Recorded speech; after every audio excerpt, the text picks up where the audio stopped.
Brain tumour एक बहुत ही गंभीर समस्या है। अगर ये ब्रेन ट्यूमर बच्चों में हो जाए तो ये और भी गंभीर रूप धारण कर लेता है।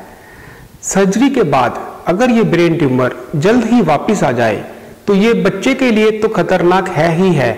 एज ए न्यूरोसर्जन हमारे लिए भी इसे दोबारा ऑपरेट करना बहुत ही ज़्यादा मुश्किल होता है। मैं doctor Bharat Gupta, neurosurgeon, Cardinova hospital Jalandhar में काम करता हूं और मैं आपको आज एक ऐसे ही बच्चे की कहानी सुनाऊंगा जिससे कि आपकी ये धारणा भी चेंज हो जाएगी।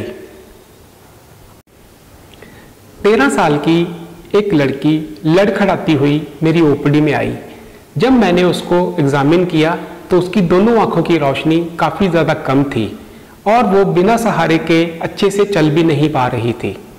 उसके माता पिता ने मुझे बताया कि 3 साल पहले भी उसको यही कंप्लेंट्स थी। उन्होंने शहर में किसी और न्यूरोसर्जन को दिखाया। इन्वेस्टिगेशन के बाद उसके छोटे दिमाग यानी कि राइट सेरिबेलम की ब्रेन ट्यूमर की सर्जरी हुई थी। सर्जरी के बाद उसमें पहले से काफ़ी ज़्यादा इम्प्रूवमेंट हुई थी, लेकिन ऑपरेशन के 6 महीने के बाद उसको फिर से ये सारी तकलीफ़ें आनी शुरू हो गई।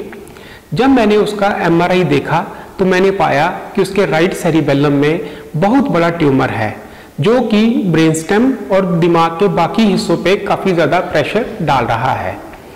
मैंने उसके माता पिता को दोबारा से ऑपरेशन कर ये ट्यूमर निकालने की सलाह दी। उनकी कंसेंट लेने के बाद हमने उस पेशेंट की दोबारा से सर्जरी की। सर्जरी में मैंने पाया कि उसके राइट सेरिबेलम में बहुत बड़ा ट्यूमर है।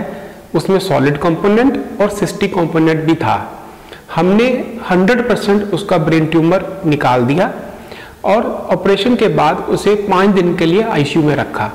उसके बाद पेशेंट को रूम में शिफ्ट कर दिया गया। 7-8 दिन के बाद उसकी आंखों की रोशनी धीरे धीरे आने लगी और वो सहारे के साथ अच्छे से चलने भी लगी। आज ऑपरेशन को 3 हफ्ते हो चुके हैं और पेशेंट की दोनों आंखों की रोशनी पहले से बहुत ही ज़्यादा बेहतर है और वो बिना सहारे के चल पा रही है।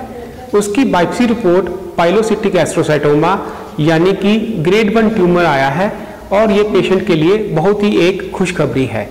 मैं सभी पेरेंट्स से यही कहना चाहूँगा कि अगर आपके बच्चे को निरंतर हेडेक्स होती हैं, उल्टी आती है, उसका चलने का मन नहीं करता, अच्छे से चल नहीं पा रहा या ज़्यादा रोता है तो उसे एक बार न्यूरोसर्जन को दिखाकर उसका CT हेड या MRI ब्रेन ज़रूर करवा के देख लेना चाहिए कि उसके दिमाग में कहीं कोई रसौली तो नहीं है। धन्यवाद।